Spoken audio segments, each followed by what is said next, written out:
Assalamualaikum. Ni Mak nak tunjuk cara Mak buat dodol ya. Air pahit ni satu. Lepas tu nak masak air gula kan. Gula merah juga ni. Gula ni kan. Gula ni satu. Mak tak habis banyak gula putih. Takut manis sangat kan. Lebih kurang 5 sudu lah gula putih ya.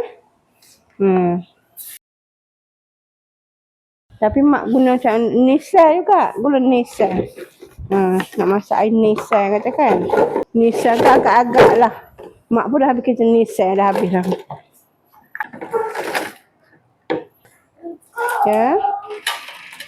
Kita masak dulu air dia. Dah masak air kan baru batu tepung ya. Masak air gula dulu ya. Gula merah.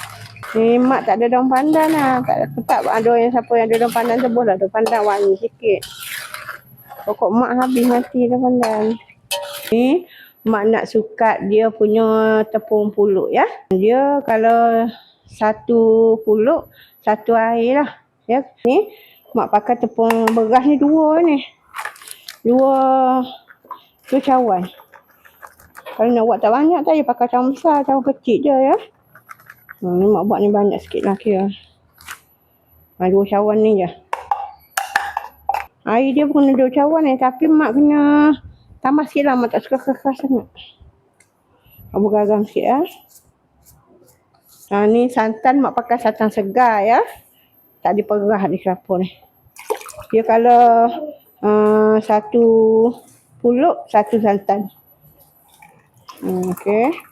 Tapi Mak boleh lebih sikit air ni. Ya. Mak bubuh lebih sikit lah air santan ni.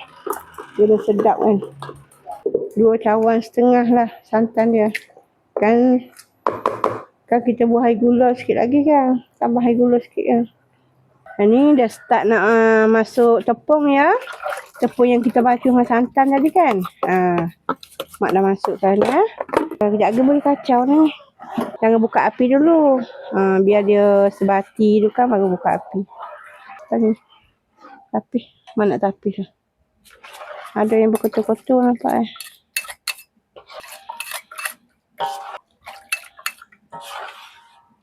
dah macam ni. Kita boleh buka api dah ya. Dah apa dalam ni Okey, buka api ya.